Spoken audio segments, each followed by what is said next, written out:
Friends, so welcome back to channel study Milan. और आज हम नई वीडियो लेके आए हैं, वही यूनिट 6 आपकी story chemistry BSc first semester की, जिसमें आज हम बात करने वाले लेक्चर 4 की। ठीक है, त्रिविम रसायन आपकी मैं करा रहा हूँ।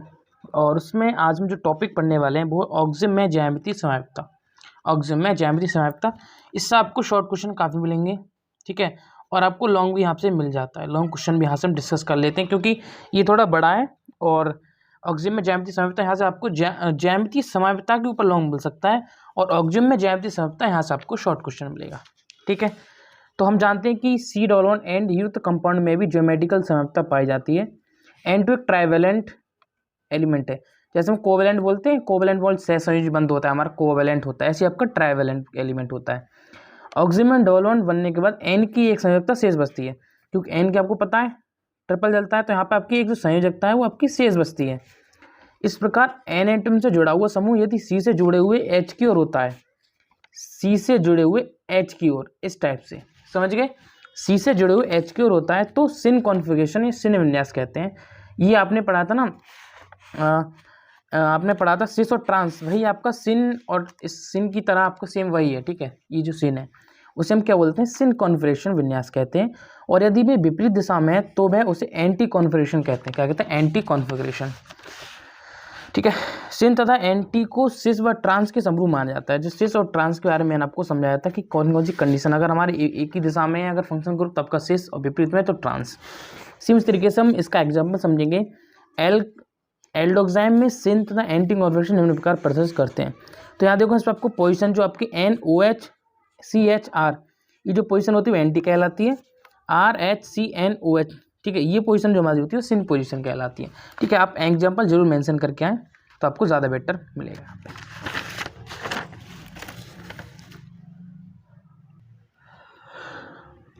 ठीक है, यहाँ से भी आपको शॉर्ट क्वेश्चन मिलेगा कि एलिसिलिक कंपाउंड्स में ज्योमेट्रिकल आइसोमेरिज्म, एलिसिलिक कंपाउंड्स में यौगिकों में ज्यामितीय समवायिकता।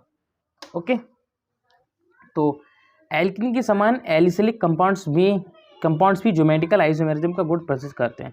तो एल्कीन के समान आपके जो एलिसिलिक कंपाउंड है वो भी आपके क्या है, क्या प्रदर्शित करता है, आइसोमेरिज्म प्रदर्शित करते हैं, क्योंकि रिंग की उपस्थिति, रिंग आपको स्ट्रक्चर हो गया, क्योंकि रिंग की उपस्थिति के कारण कार्बन एटम से जुड़े एटम या समूह का फ्री रोटेशन संभव नहीं होता है। ठीक है, जब कोई परमाणु आपका रिंग पोजिशन में होता है तो उसका फ्री रोटेशन नहीं कर सकते।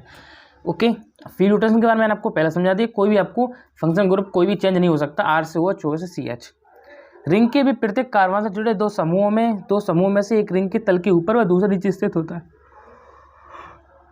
ठीक है, जैसे साइक्लोप्रोपेन, साइक्लो क्या है, रिंग है, साइक्लो का मतलब रिंग ही हो गया ना, अगर हम साइक्लो वर्ड लगाती तो रिंग हो गया।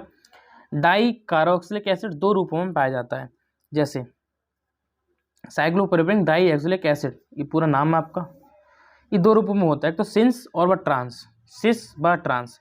देखो, अगर यहाँ पे हमारे फंक्शनल ग्रुप एक ही तरफ है यहाँ पे, ठीक है, समान दिशा में, तो सिस कंडीशन हो जाती है।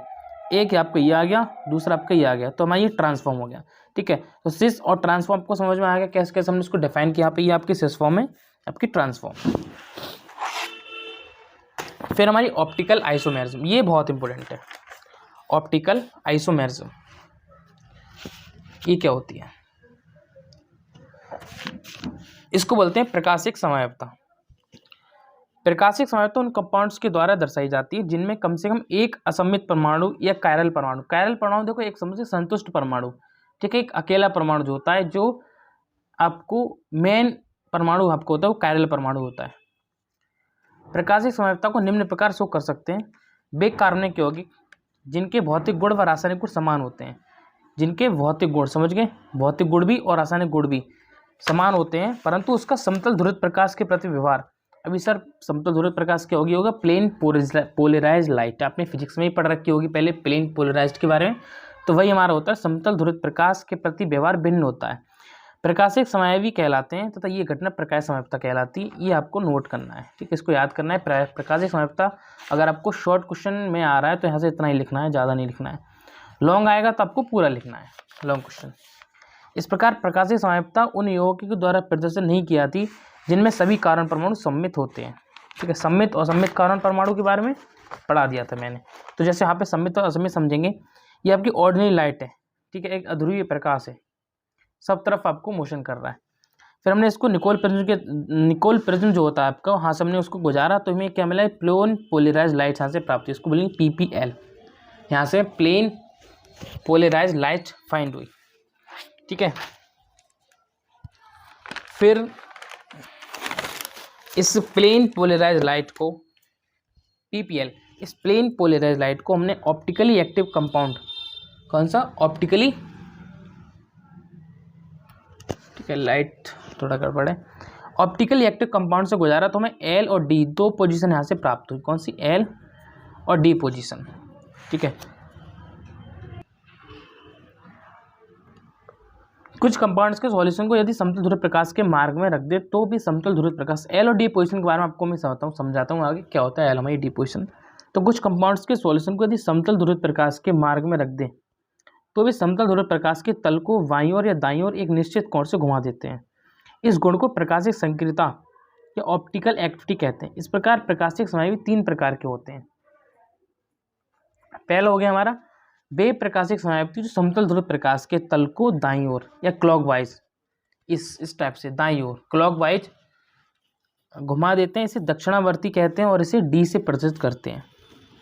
क्लियर है। सेकंड हमारा वे प्रकाशिक समावि जो समतल ध्रुव प्रकाश के तल को बाईं ओर एंटी क्लॉकवाइज घुमाते हैं, उन्हें वामावर्ती कहते हैं।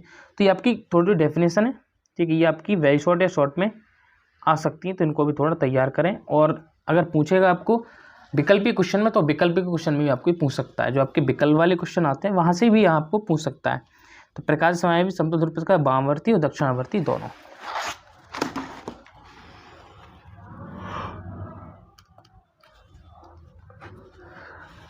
थर्ड की बात करते हैं। वे प्रकाशिक समावि जो समतल ध्रुव प्रकाश के तल को किसी भी दिशा में नहीं घुमाते हैं, उन्हें मेसोफॉर्म कहते हैं। जो आपके किसी दिशा में नहीं घुमाते हैं, अर्थात नहीं घुमा पाते हैं, न दक्षिणावर्त न वामावर्त, वो आपके होते हैं मेसोफॉर्म। समतल ध्रुव प्रकाश के तल को घुमाने की क्षमता को विशिष्ट घूर्णन के द्वारा प्रदर्शित किया जाता है। किसके द्वारा, विशिष्ट घूर्णन, इसे बोलते हैं विशिष्ट घूर्णन। अगर क्वेश्चन आ जाए विशिष्ट घूर्णन किसे बोलते हैं, तो भी आप यहाँ से नोट करके जरूर लाइए कि विशिष्ट घूर्णन हम किसको बोलते हैं। जो किसी पदार्थ के लिए निश्चित होता है तथा ये निम्न कारकों पर निर्भर करता है। पहला होता है यौगिक प्रकृति, विलायक की प्रकृति, विलायक की सांद्रता, प्रयुक्त प्रकाश की तरंगदैर्घ्य जो हमने प्रकाश को यूज किया है, और टेम्परेचर ऑफ सॉल्यूशन मतलब विलयन का तापमान, और जो है सक्शन स्तंभ, स्तंभ हो जाएगा, स्तंभ की मोटाई जिसमें से होकर प्रकाश गुजरता है, स्तंभ की मोटाई इसमें से होकर आपका प्रकाश गुजरता है। ठीक है, आगे का लाइट नहीं है तो आगे का मैं PDF पे पढ़ाता हूँ, क्योंकि आपको कराना जरूरी है। ठीक है, आगे का मैं PDF पे पढ़ाता हूँ, आपको 2-3 मिनट की वीडियो आपकी PDF से मिल जाएगी। ठीक है, आगे वॉच करिए, चैनल को सब्सक्राइब यार जरूर कर दीजिए, क्योंकि बहुत इंपॉर्टेंट क्वेश्चन यहाँ पे मैं आपको प्रोवाइड। ठीक है, तो विशिष्ट घूर्णन को निम्न प्रकार प्रदर्शित करते हैं। तो हमने किया अल्फा 0 to T बराबर A/L/C, तो हमारा होता है फॉर्मूला विशिष्ट घूर्णन का। तो जो हमारा अल्फा होता है यहाँ पे वो क्या होता है, तो अल्फा हमारा होता है प्रेरित घूर्णन कोण, T बराबर ताप हो गया हमारा, D to T होता है DA/D। ठीक है, D होता है हमारा सोडियम प्रकाश की तरंगदैर्घ्य, और A हमारा होता है एक्टिविटी ऑफ लाइट, L होता है कॉलम या सॉल्यूशन मतलब स्तंभ की लंबाई जो मैंने आपको पढ़ाया था, C होता है आपका कंसंट्रेशन सांद्रता। एग्जाम्पल समझेंगे। एग्जाम्पल पहला हमारा था लैक्टिक एसिड। तो लैक्टिक एसिड का सामान्य सूत्र CH3CHOH COOH होता है। इसमें एक अविसम्मित कारण परमाणु उपस्थित होता है, 4 भिन्न समूह, तो असम्मित, सम्मित और असम्मित परमाणु, जैसे आपको कोई बॉन्ड बनाने में भाग नहीं ले, ठीक है, बॉन्डिंग में, जैसे हमारे इसमें कोई अलग परमाणु बचता है तो 4 भिन्न समूह OH CH3 और COOH से जुड़ा होता है। लैक्टिक एसिड के विभिन्न प्रकाशिक समय भी होते हैं, जैसे हमारा हो गया डी लैक्टिक एसिड, इसका ऑप्शन है डी लैक्टिक एसिड। इस समतल ध्रुव प्रकाश की तरंग को दाईं ओर मतलब क्लॉकवाइज घुमाता है तथा ये मीट से प्राप्त होता है। इसका गलनांक 18 डिग्री सेल्सियस होता है और इसका विशेष घूर्णन +2.2 डिग्री होता है। तो हमने CH3OH, ठीक है, ये हमने CH3OH और डैश COOH हमारा डी लैक्टिक एसिड बन गया यहाँ पे।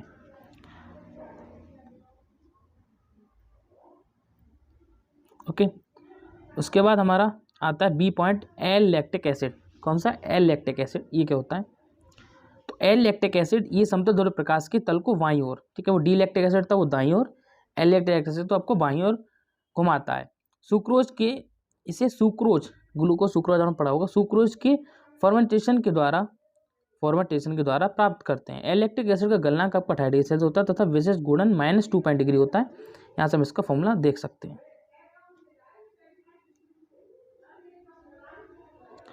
फिर आपका रेसिमिक लैक्टिक एसिड, डी और एल लैक्टिक एसिड का सम आणविक मिश्रण होता है। ये प्रकाश अक्रिय होता है तथा ये खट्टे दूध में उपस्थित होता है। जो आपका रेसिमिक लैक्टिक एसिड है वही, ठीक है। रेसिमिक लैक्टिक एसिड डी और एल फॉर्म को पृथक किया सकता है। इसका एमपी आपका 26 डिग्री सेल्सियस होता है, मतलब मेल्टिंग पॉइंट गलनांक, और इसका जो विशेष गुणन 0 डिग्री होता है।